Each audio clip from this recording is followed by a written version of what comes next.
Hello, VIPKid teacher Stephanie QQ here with another walkthrough for the new certification levels. The hiring process has changed recently.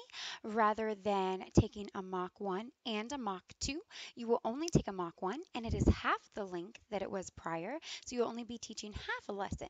However, the difference is instead of knowing just one lesson you'll be teaching and teaching the full lesson, you'll need to prepare for two or in this case, three different lessons, and your mentor or interviewer will let you know which one you will teach. So you will only teach one lesson, but you need to be prepared for all in interactive level 2, all three lessons.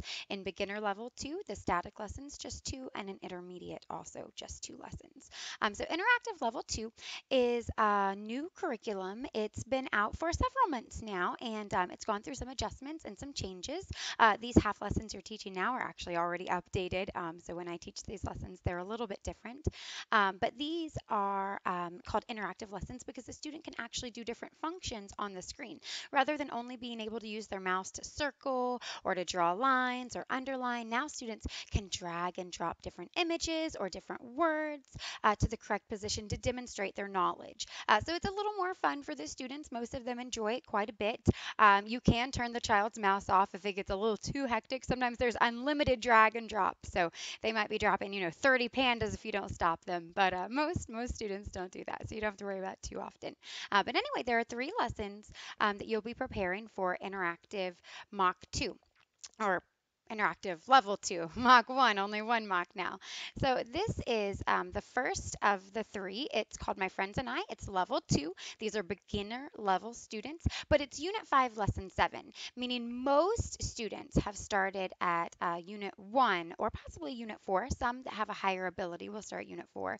And these students have already had some lessons in the past. So they're not brand new. This isn't their first lesson, but their ability and their English level is still very limited. So you do have to keep incidental language to a minimum, and you do also have to make sure that you stay focused on mastering this vocabulary from this lesson and not deviating so much because they're not quite at conversational level yet. They're a ways away from that still. All right, so this is lesson 7, like I said, from level 2, unit 5. On the welcome screen, you will see this title, and this will be the first screen you see when you are teaching. You will not see the previous slide that has what you'll introduce and what you will apply. That actually follows the title screen, and I never go through it with the kids. I skip it every time. That's information for me if I'm unaware of what the lesson's about. I never start saying, in this lesson you'll be introduced to practice and apply ball and to throw.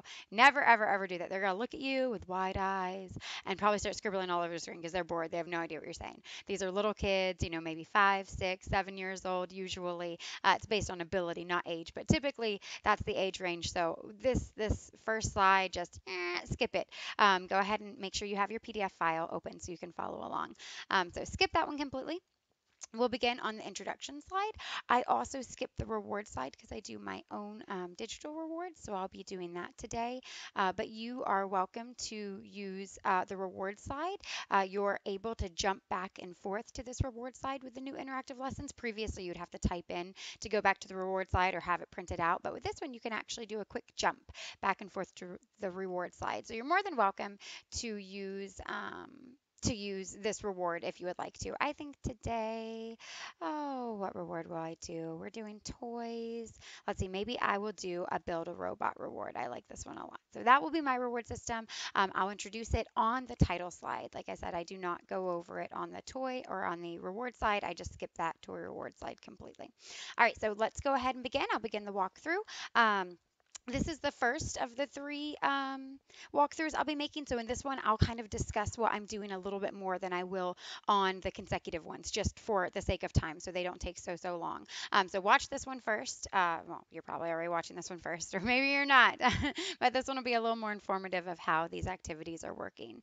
All right, so let's go ahead and begin. I'm going to just pretend I'm teaching someone, which is very similar to what you did during the interview. If you did the recorded option, there's not really a student there. You're just, yeah, great job.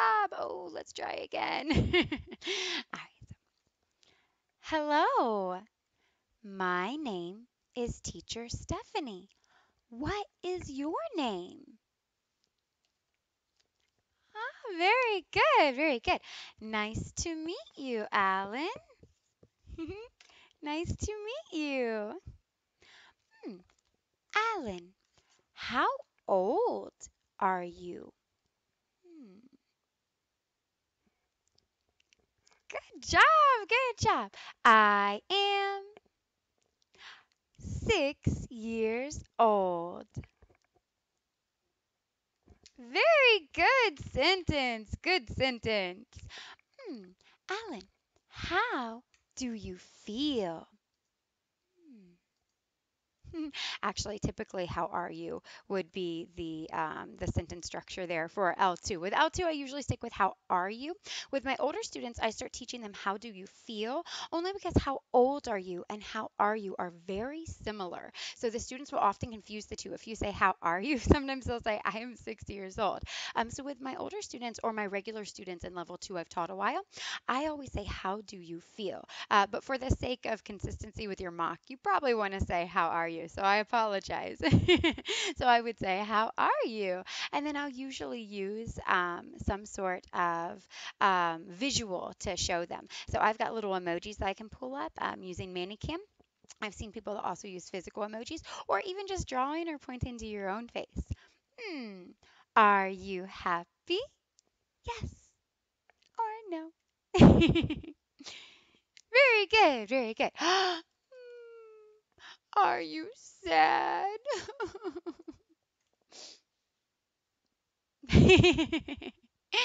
Very good job, very good job. I am happy. Good sentence, Alan. Well done, well done. Alan, today, when you do a good job, we will build a robot.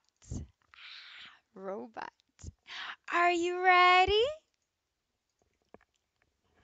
The student should say, yes, I am ready. You can teach that sentence frame to them if they don't know it, but that's what they should say.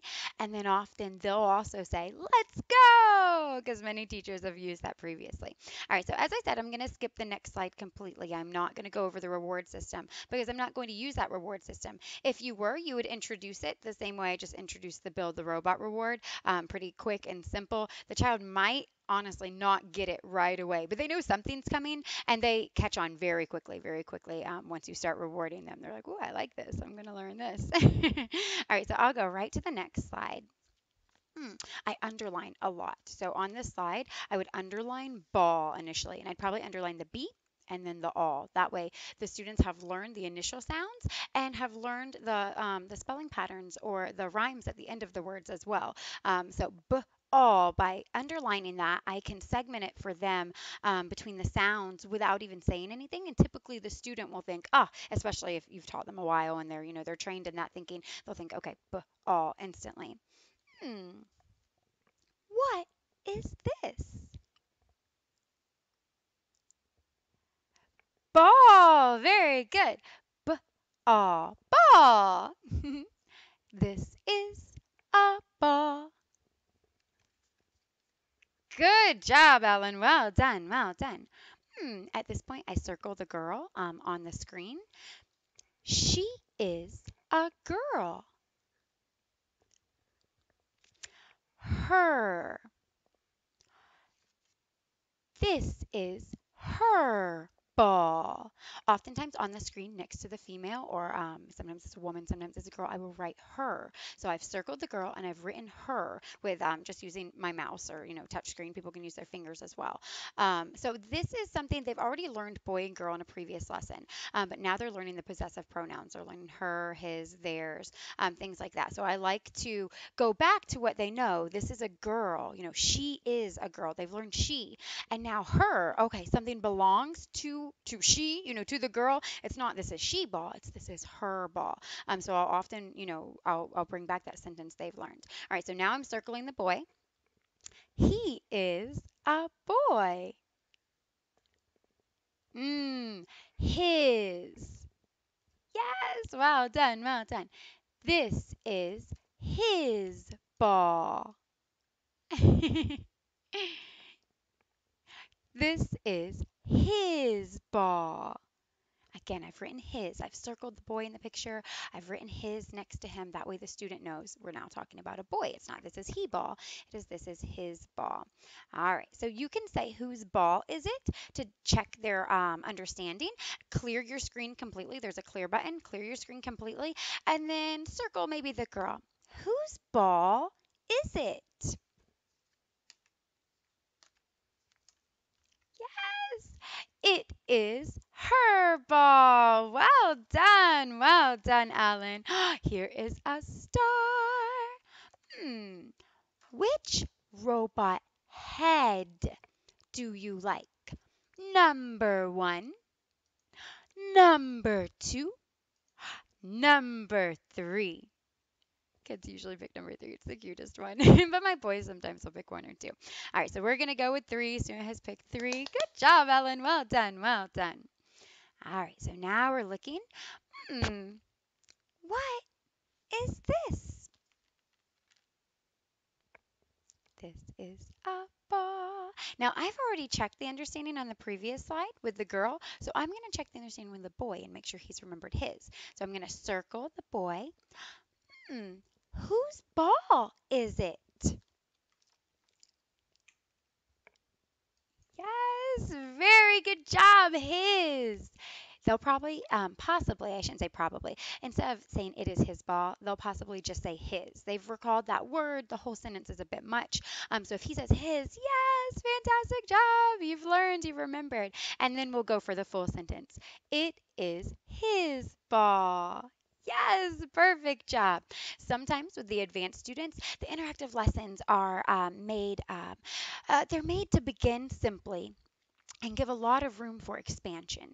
In the static lessons, there was less content, and most teachers would bring a lot of their own props and a lot of their own visuals into it to expand when needed. Now, some students did not need that. Some students, had very limited ability, and you're just getting through the content. Your interviewer might be that student, or they might be a high-level student. If they're a high-level student at this point, since I know he knows her, I know he knows his, and I know he knows ball, I'm gonna up it a little bit. Soccer ball. This is a soccer ball. Or I might say, it is his soccer ball. Now I've taught him the name of this specific ball. And the students, you'll be surprised, the specific vocabulary like that, they really enjoy it because, they can apply it. Oh, I play soccer, or, I play football. They might have learned it's football. I always teach them soccer just because that's what we say here in the U.S. But yeah, they will, later on in the lesson, they will remember soccer ball. They might have forgotten it is his soccer ball or this is a soccer ball, but they will remember this is a soccer ball. So it's really good, parents see, oh, look at that vocabulary retention, they see that progress, they really enjoy it. So if you have time to expand, go for it. If you don't, don't worry about it. All right, so now look, moving on from the soccer ball, now we are looking at a basketball court. So I want to see if he can find the ball. Alan, where is the ball? You can use the words drag and drop. In your mock, you might want to. That's what you learn in the training, drag and drop. I don't like to continue saying that over and over once they've learned what drag and drop means. So I will usually make a sound. That's cut my incidental language down. I've cut a few extra words out, and the students totally know what that means, especially at this point. Even if he started at 2.5, which students don't start at 2.5, but if he did, he's already taken 7 lessons. He knows what drag and drop is at this point, so I don't really say it. So Alan is going to drag this basketball over. This is an interactive slide. He's going to drag this basketball over to the court, and I'm going to say, yes, excellent job. Well done, well done. This is a ball. I want the full sentence. Good job, Ellen. You did it. Ooh, this is a basketball. Basketball. Well done. Well done. Again, they will remember soccer ball. They will remember basketball. It is more memorable than just ball. Good job, Alan. 2 stars. Which robot body do you like? Number 1 or number 2? So I tried to bring in extra vocabulary with my rewards, head, body. These are body parts. They won't come up until 2-7. Well, and then again in level 3 as well, but briefly in 2-7, a lot of facial features actually. But I like to bring in extra vocabulary, and you can see counting as well. Do you like number 1? Do you like number 2? They're learning the English numbers. So whenever I can reinforce things with my reward system, I try to. If you're just doing the toys, that's perfectly fine. When I did my mock, I went with what was available. I printed out the reward slide and I used that one. But I did count. I did try to bring in, something extra into our colors. Sometimes I'll have a reward and I'll say, do you want to pop the red balloon or the pink balloon? So anyway, I'm deviating obviously, but we're gonna pretend Alan likes number 2. I'm gonna adjust his little head on there a little bit, make him look cooler. Yes, well done, well done. All right, so let's continue on to the next slide. Now we're learning a verb. In the interactive lessons, you are introduced to potentially 1 to even 2 or 3 vocabulary words. You're also introduced to a new verb in each one. And with the new verbs, you are practicing verb conjugation. So we don't say, he throw, and we don't say I throws. So we're teaching verb conjugation. Typically in level 2, it's just adding s. It's almost always just adding s. There are some deviations. They learn have and has, where of course, we have that irregular rule. We take off the VE and add an s. When they get a little further in, they'll learn where you add ES or possibly IES, fly, flies, wash, washes. But in the lower levels or the beginner levels, typically it's just adding S. So on this slide, before I read he throws, she throws, they throw. It's perfectly fine if you just want to begin there, especially if time is of the essence. But I like to show them the full set of verb conjugation. The static lessons used to have this, and while I'll admit it was a bit repetitive to see it more than once in a lesson, I do feel like this chart was very valuable to students. So not having that is not a bad thing in interactive, but I like to make sure I give it to them. So what I'll do before we read this is I might say, throw, throw, well done, well done. I throw psh, a ball. Good job, good job. So I want him to associate throwing with ball. So I want him to say that sentence and put the two together. Now I'm going to go through the full set of conjugating with pronouns. I, oh, I left my cap open. My marker's dying now. I, I throw. Psh. Yes, well done, well done. Alan, you throw. I want him to repeat this, of course. I want him to be saying this. I want him to be pointing to me. We, we, we throw. I want him to repeat these. I want him doing, the TPR as well. Usually I don't start ISO over, so usually I can fit they next to it, but I'm running out of space. Sorry, my marker wasn't working. So usually I have a nice clean line going across. They. Concept of they. It's kind of hard to show when I can't point to someone, so I'll usually use more than one doll. Sometimes I have a boy and a girl. Sometimes I'll do 3, so they don't always think it's just 2 people. So I'll hold up 2 or 3. They throw. All right, so now that I've done that, I'm going to leave this on my whiteboard. Mine is double-sided. I'm kind of lucky. If you don't have a double-sided one, you might want to. You don't have to have them. You can even have this pre-printed out if you want to make it ahead of time. But now I'm going to teach he, she, and it because it is not the same. He. Sometimes I might say he is a boy if it's one of the students that still need a little more practice. Sometimes I'll just say he. He throws. He throws. I want Alan to say it with me. She. I'm going to hold up a girl. She. She throws. Yeah, great job, great job. It. It throws. So with it, I'll usually try to use different animals, a chicken, a puppy, a cat, just so they understand it.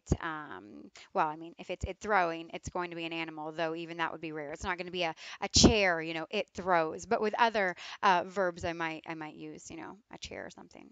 What does a chair do? It sits. I mean, it stays there. I don't know. It stays. So I might use, an object as well so they understand how it works. All right, so now that I've done this, Alan has learned the verb conjugation. I want him to read these on his own. So what I'll do is I'll use my visual prop or prop and prompt. Prop is a prompt. And I'll underline he throws. And I'll hold up my, my prompt. He's already seen this, and even though it's the same thing on that screen, even though it's the same two words, sometimes, applying what he's just learned to something even slightly different, can be difficult. But if I put this up here, I can almost guarantee Alan is going to remember, just did that like 20 seconds ago. He throws. He's going to read it to me without me reading it first. Now, I did just go through it with him, but now he is independently reading this. Then I'm going to, yeah, wonderful job, Ellen. He throws. I might repeat it. I might not repeat it. Cut that incidental language down. Then I'm going to hold her up. I'm going to underline on my screen. She throws. Yes! Well done, Ellen. Very good job. Very good job. I held up two girls last time, so for the sake of consistency, I'm going to hold up two girls again. We'll work on, they being not just two girls later on. Throws is not correct anymore. I have to turn it around. Most of the time, the students are quick. They're like, oh, wait, that's different. Yes, Alan, well done, well done. They throw. They throw. Perfect job, perfect job. I'm going to scoot my robot over. I usually don't have him over so far. It's bugging me. It's taking up some of my screen. All right, so we finished that slide. The next one, we're looking for throws. Not all of these pictures are throwing something. If he remembers he throws a basketball or he throws a ball, boom, bonus points. But he throws is fine. Alan, who throws? Can you circle? So I wait. He's going to circle basketball. Alan, he's a star student. He's going to circle basketball for me, the boy with the basketball. He thinks he's got it. He's pretty sure. Does he throw? He's like, oh no, no, no. A lot of times they'll discover, if they're incorrect, they'll scribble it out real quick. Very good. Now he's circling the football. Now he's circling the correct one. Well done, well done. He throws. He throws a football. Football. Very good. Very good. So don't be surprised if your student, especially the high level ones, don't be surprised if they do something incorrectly because they're so sure of themselves. It happens quite often. So if they circle the incorrect one, sometimes, don't give them the answer. He throws? Let's make them think about it. A lot of times they'll go into that quick panic. Oh, no, no, no, I got it wrong. I can't believe it. I was too quick. And they'll circle the right one. So try to let them self-correct if you can, if they make a mistake. Don't say, no, no, no, no, no. I mean, really, I don't know if I've ever used the word no in a class. So I'll either lead them with props if I need to. I might have shown that football sooner if I needed to. Or I'll just, he throws. Wait a minute, Alan. And usually they'll find it on their own. All right, so Alan's been doing a great job. He has shown me that he understands throwing. He has self-corrected on his own. You get a star. 3 stars. Which arms do you like? The gold arms. Now we're going to do some colors. Or the black arms. Alan's going to decide he likes the gold arms. He's got a gold body. We're going to go with gold arms too. Very good. Very strong. So next slide. Here we go. We're back to verb conjugation. It repeats, it repeats, it repeats, it repeats. That is why it's great to have these charts or these rules already shown because you can keep showing this. He or she. So I've circled the woman and I'm wondering, is it a boy or a girl? She. Very good job. She is a girl. I know that she is a woman, but in this unit, with this level, I don't go into woman and girl very much. I would probably continue to say she is a girl because if he comes to America and he calls me a girl, it's not going to be a big deal. He's still correct. I'm just a big girl. So for the sake of consistency and not overwhelming him with too much vocabulary, we would still go over, girl and boy. We would not use woman and man yet. That will come. That will come in later lessons. Hmm. She throw or she throws? Now, this slide, if I recall, this one is not interactive. Sometimes they'll surprise you. You think it's going to be an interactive slide, so you think he would move throws down. But for some reason, some of them just aren't. A few slides are still static. So I believe this one he draws a line. So she throws. Do, do, do, do, do, do, do. And I might draw this line on the first one just so he understands what he's doing with the next two. So I might model that. He or she? I've now circled the boy in the center. Yes, he. He throw or he throws? He throws. Well done, well done. Oh my goodness, I just scrolled down. This one says I throw. I'm so sorry. I just scrolled down. I have my slide all the way down. So we've got she throws. For this one, I'm going to pretend that's me. I always point to myself and I want them to point themselves. I throw or I throws? I throw. Well done, well done. And then I would go to he throws. Sorry. I did not scroll down far enough. So just make sure that you put the emphasis on I being yourself. Make sure he points to himself too and not you, not you. I and you is a strange concept to teach, but they get it. They do. They get it. All right, so we've done she throws, I throw, he throws. Alan has gotten them all right because he's had this to refer to and he is good to go. So now we're going to go to the next slide. If you're ahead on time, like I said, you can always expand. So you could go back to she throws a football. He's already learned this one. You could teach snowball. Sometimes I'll make it snow on my screen. I'm using Manicam, so you could teach him he throws a snowball. This is if you're working quickly and Alan's blasting through it and you really just want to expand and let him get the most out of this lesson he can. If you're not, if you're not ahead on time, if you're right on time or a little bit behind, then obviously you don't want to expand. All right, so now we're doing sound blending or letter blending with the spelling pattern IP or the rhyme IP. So IP, he may not have practiced yet, but he has already practiced something else with short I. So it might have been it or in or id in a previous lesson. So short I sound, he's probably somewhat familiar with, at least making it. He might not automatically recognize it's I yet, but at least making it. But now we want to put the focus on the final consonant. We want to make sure he gets the P because a lot of times if they've just learned it, they might revert back to that for a little bit. So what I always do is I usually write on the screen or on my whiteboard just the spelling pattern. I'll usually put a dash, because there's a letter that's going to come in front of it. And I like to sing it with them. I-P, ip, ip, ip. And they usually do this. Sometimes they'll do it twice. I-P, ip, ip, ip. Now I want to put those sounds. So I usually draw on the screen. So I'll draw a line. Z, ip. And I'll wait to see if he can do it. Zip. Very good. If not, then I'll say zip. I'll give him that one. R, ip. He's got it. He can say it. Yes, rip, rip, rip, rip, rip, rip. I always show them with my napkin because I have one anyway that rip, what it actually means. I don't get into it. I don't go over it too much unless I'm like super expanding with a student. But I do try to demonstrate sometimes what the words mean a little bit. Not every single one.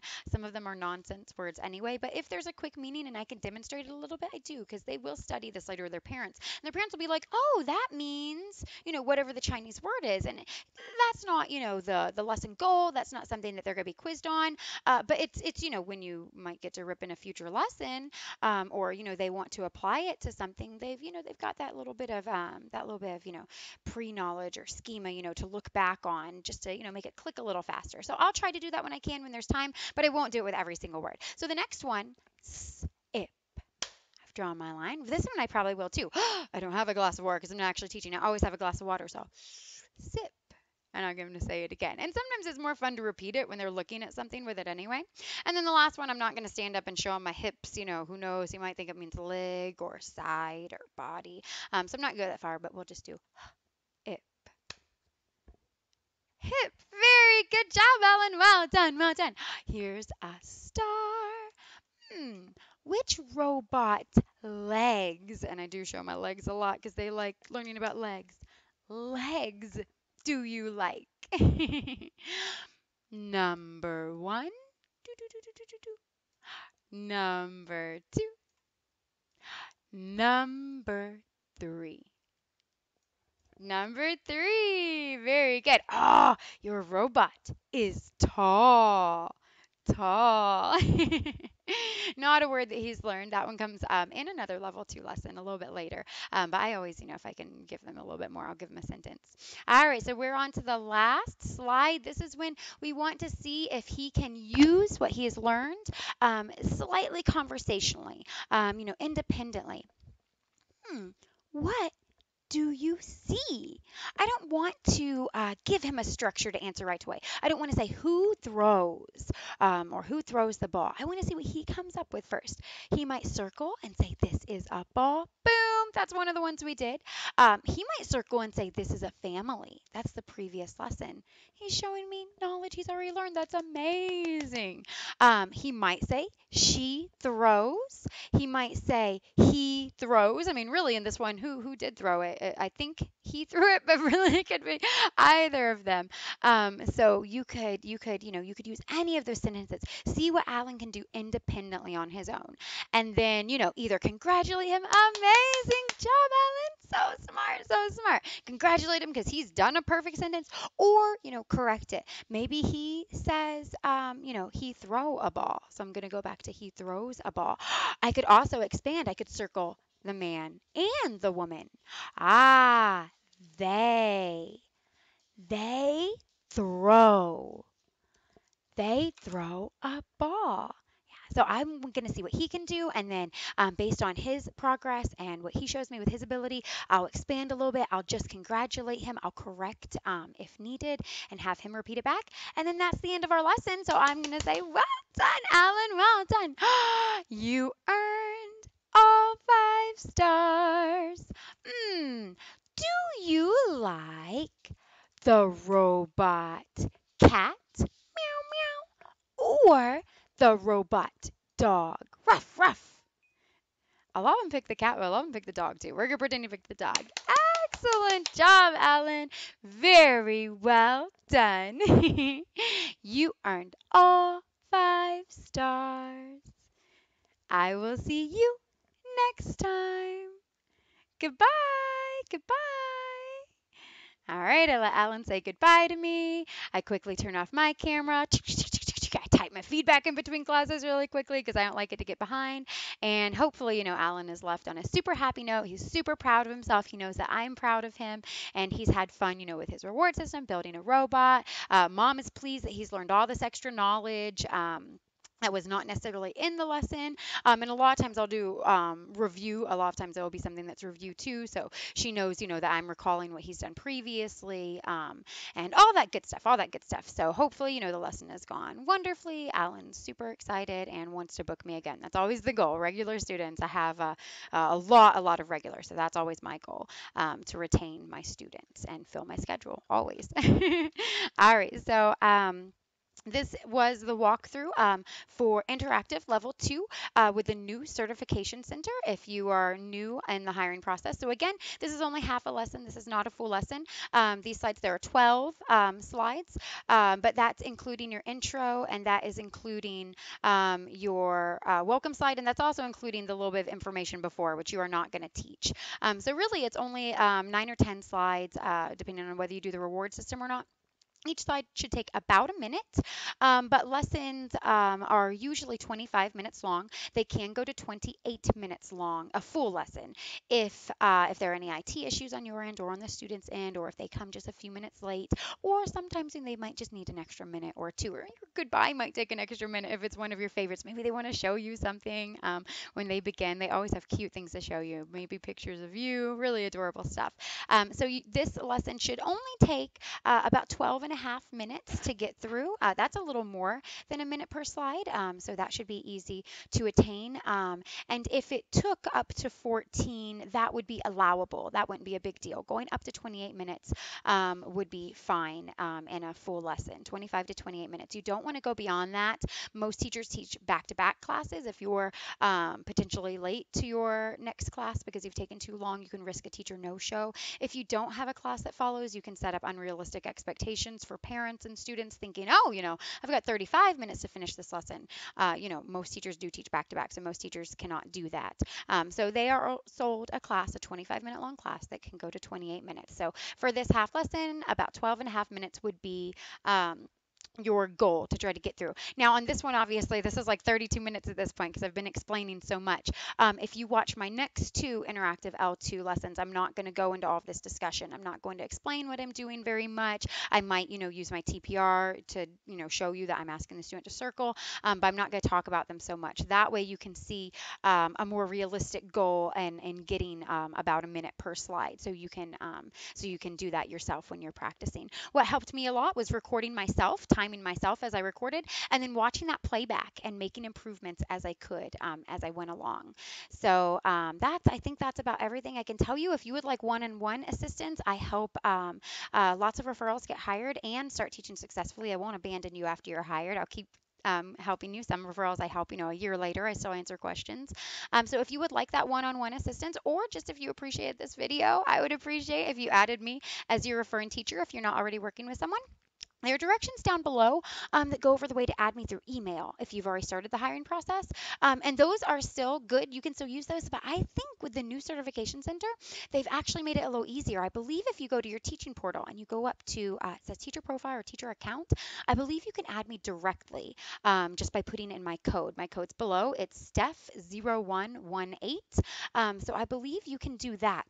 That might be a simpler option. If not, the email option, emailing the recruitment department, always works, and they'll have you added within 24 hours. And then feel free to email me. Feel free to reach out to me via Facebook. My name's Stephanie Castronopoulos.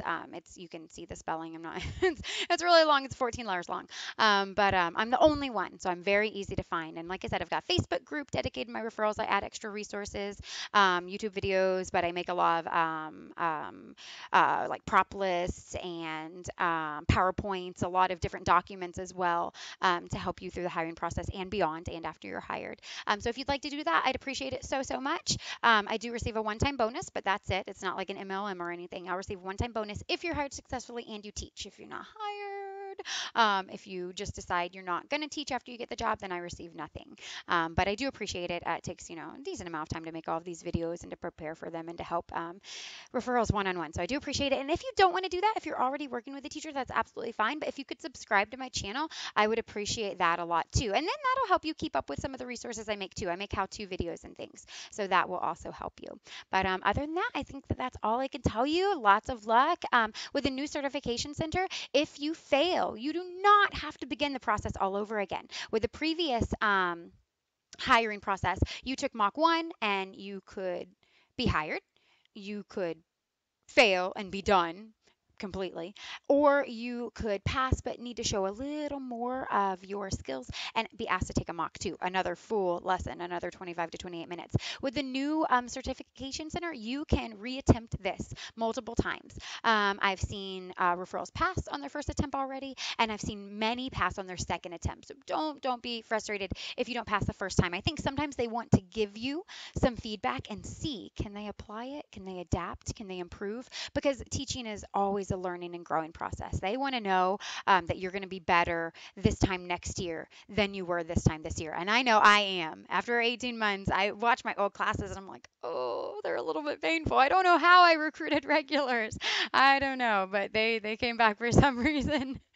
But anyway, so you can reattempt if you fail the first time. Don't get down on yourself at all. It's very common. And like I said, if you do, if you do fail and you need some more assistance, then feel free to reach out anytime. All right. Thanks for watching. I'm Teacher Stephanie QQ. Goodbye.